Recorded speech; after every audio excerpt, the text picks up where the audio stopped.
இந்த படம் வந்து முதல்ல கவுண்டமணி சாருடைய படம். கவுண்டமணி சாருடைய நான் வந்து மேடையில் வந்து எல்லாமே வெற்றி விழா மேடைகளில் தான் நானும் கவுண்டமணி சார் இருந்திருக்கோம். எத்தனையோ ஊர்களுக்கு போயிருக்கோம், எத்தனையோ படங்கள் வெற்றி. அவரோட இன்றைக்கி வந்து ஒரு வித்தியாசமாக அவர் ஹீரோவாக நடித்து நாங்கள் ஒரு கெஸ்ட்டாக வந்து பேசுகிற ஒரு வாய்ப்பு எனக்கு கிடைச்சதுக்கு, எனக்கு வாய்ப்பு கொடுத்ததுக்கு டைரக்டர் ராஜகோபால் அவர்களுக்கும் அந்த தயாரிப்பாளர் அவர்களுக்கும் என்னுடைய நன்றியை தெரிவித்துக் கொள்கிறேன். முதலில் கவுண்டமணி சாரை வச்சு படம் எடுத்த தயாரிப்பாளர்களுக்கு என்னுடைய மிகப்பெரிய நன்றியை நான் தெரிவித்துக் கொள்கிறேன்.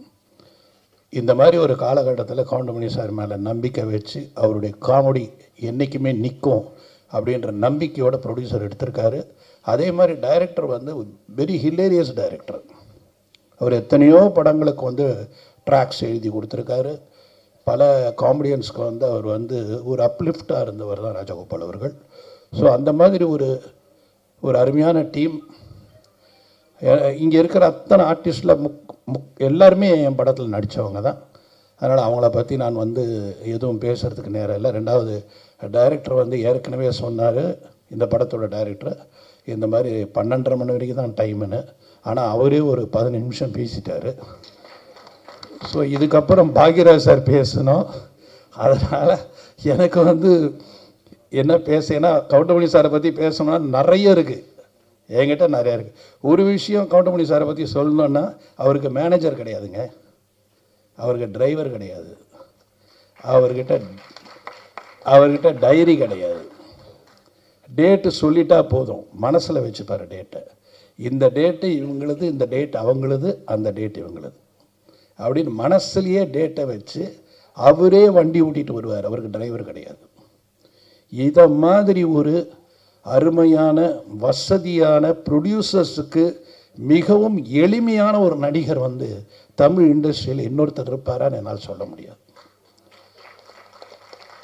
அப்படிப்பட்ட பர்ஃபெக்ட் ஆக்டர் எனக்கு வந்து இன்னொன்று எத்தனை பேருக்கு தெரியணும், ஒருவேளை அது கரெக்டாக கூட இருக்கலாம், தப்பாகவும் இருக்கலாம். அதிக படங்கள் கவுண்டமணி சார் நடித்தது என் படம் தான் நான் நினைக்கிறேன். அவரே சொல்லுவார், 24 படத்துக்கு மேலே நடிச்சிருக்கார் என் படத்தில். அந்த 24 படத்தில் 20 படம் ஹிட்டு. நான் அவர் இருந்ததில். இதில் என்ன வேடிக்கைன்னா, நான் வந்து ஒரு 4 பேஜ் டைலாக் எழுதிட்டு சத்யராஜ் சாருக்கும் கவுண்டமணி சாருக்கும் வந்து டைலாக் சொல்லுவேன். அந்த 4 இவங்க 2 பேரை சேர்ந்து 6 ஆக்கிடுவாங்க. திரும்ப அதை படிக்கும்போது என்னால் எதையுமே கட் பண்ண முடியாது. அந்த மாதிரி 6 ஆகிடும் அந்த பேஜ். அது மாதிரி 2 பேஜ் கொடுத்தா 4 ஆகிடும். இப்படி வந்து அந்த பேஜஸில் சரி அதில் என்ன ஃபில்டர் பண்ணலான்னு பார்த்து, அதில் என்ன ஹைலைட்னு பார்த்து காமெடி பண்ணும் பொழுது இந்த 3 பேருடைய சக்ஸஸுக்கு காரணம் இந்த டீம் தான், அவங்க கான்ட்ரிபியூஷன் தான். அதாவது எல்லா படத்துலையுமே ஒரு கான்ட்ரிபியூஷன்றது ஆர்டிஸ்ட் கிட்ட இருந்து இருக்குன்னா அது ரொம்ப ரேர்.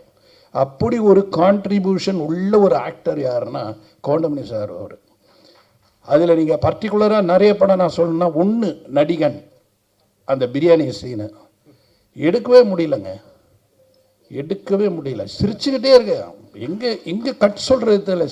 சிரிச்சு நான் மேக்ஸிமம் இவங்களுக்கு வந்து ஒரே பிளாக்கில் வச்சுட்டு திருப்பி க்ளோஸ்னு கட் பண்ணி திருப்பி அந்த டைலாக் எடுக்க பயமாக இருக்கும். ஏன்னா அந்த மாதிரி ஒரு காமெடி எத்தனை தடவை எடுத்தாலும் சிரிப்பாங்க. அதே மாதிரி இளையராஜா சார் வந்து ரீரெக்கார்டிங்கில் வந்து இப்படி ஒரு சிரிப்பு அவர் சிரிப்பார்னா யாரும் நம்ப மாட்டீங்க, அவ்வளோ ரசிப்பார் காமெடியை. அவர் வந்து கவுண்டமணி சாரோட மிகப்பெரிய ரசிகர். ஏன்னா என்னுடைய படத்துலேயே நான் வந்து இளையராஜா சார் சிரித்து பார்த்துருக்கேன். அதாவது அவர் மியூசிக் போடுறதுக்கு முன்னாடி ரீல் பார்ப்பார், அந்த ரீலில் அப்படி சிரிப்பார் கவுண்டமணி சாரை பார்த்து. அந்த மாதிரி ஒரு அவருடைய மனசு. சிவாஜி சார், நமக்கெல்லாம் ரொம்ப பாக்கியண்டா, இந்த மாதிரி நடிகன்லாம் நம்ம. அவர் யாரோடலாம் நடிச்சிருக்காரு, நாகேஷ் சாரோட, சந்திரபாபுட, எல்லாரோடையும் நடித்தவர். அவர் வந்து இந்த அவருடைய ஜென்ரேஷனில் இந்த 2வது அவருடைய மகன் பிரபு, அவரோட நடிக்கக்கூடிய ஒரு நடிகரை பார்க்கும் பொழுது கவுண்டமணி அருமையாக இருக்கேன், அருமையாக பண்ணுறாரியா, அருமையான காமெடியா.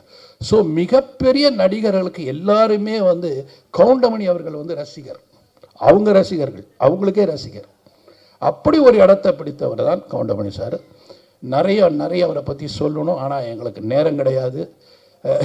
பாக்யராஜ் சார் சொல்கிறார், இந்த மாதிரி நம்ம நிறைய சொல்லணும்னு நினச்சோம், ஆனால் நமக்கு வந்து 2 நிமிஷம் 3 நிமிஷம் தான் கொடுத்துருக்காங்க.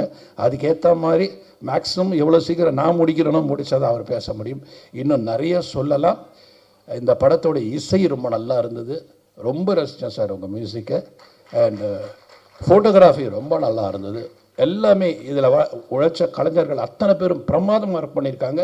இதில் பியூட்டி என்னன்னா, நல்ல ஃப்ரேம் பண்ணி எல்லா பில்லர்ஸ், நல்ல பில்லர்ஸ் போட்டிருக்காங்க. கவுண்டமணி சாரை சுற்றி நல்ல பில்லர்ஸ், எல்லாமே ஸ்ட்ராங் பில்லர்ஸ் போட்டதால் இந்த படம் கண்டிப்பாக வந்து ஒரு வெற்றி அடைகின்றது.